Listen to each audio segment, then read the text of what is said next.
নমস্কার, আজ আপনাদের সঙ্গে শেয়ার করব চা আর মুড়ির সঙ্গে খাওয়ার মতো ভীষণ মজাদার একটি স্ন্যাক্সের রেসিপি। এর জন্য লাগছে কুচানো পেঁয়াজ, কুচানো আলু, কুচানো বাঁধাকপি। বাঁধাকপির পরিমাণটা বেশি দিলে ভালো লাগবে রেসিপিটা।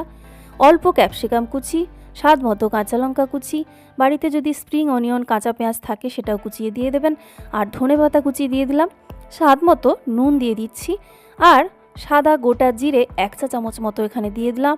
এবারে অল্প অল্প করে কিছু গুঁড়ো মশলা দিচ্ছি, লঙ্কার গুঁড়োটা স্বাদ মতো দেবেন, আর ধনে গুঁড়ো জিরে গুঁড়ো একেবারে অল্প পরিমাণে।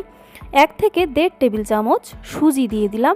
এবার এই সব কিছু একসঙ্গে খুব ভালো করে ম্যাশ করে নিতে হবে যতক্ষণ না সবজিগুলো ভালো করে নরম হয়ে যাচ্ছে। নরম হয়ে গেলে এটাকে 10টা মিনিটের জন্য রেস্টে রেখে দেব। 10 মিনিট পরে সবজি থেকে যখন দেখবেন এরকম জল বেরোতে শুরু করছে, তখন এর মধ্যে অল্প অল্প বেসন মিশিয়ে একটি ব্যাটার তৈরি করে নিতে হবে।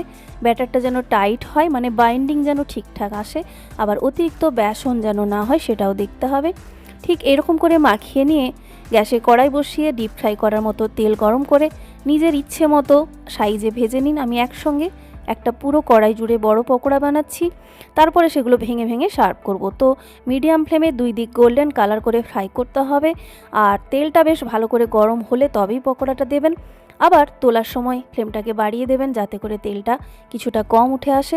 ভালো করে তেল ঝরিয়ে তুলে নিয়ে বাকি পকোড়াগুলো একই রকম করে ভেজে নেব। তো অবশ্যই বাড়িতে একবার এরকম ক্রিস্পি আর ক্রাঞ্চি পকোড়া ট্রাই করবেন। ভীষণ মজার, বানিয়ে আপনি কুলোতেই পারবেন না, এতটাই টেস্টি হয় এই পকোড়া। তো বন্ধুরা, এই ছিল আজকের রেসিপি। তো অবশ্যই বাড়িতে ট্রাই করে কমেন্টে জানাতে ভুলবেন না কেমন ছিল আজকের রেসিপি।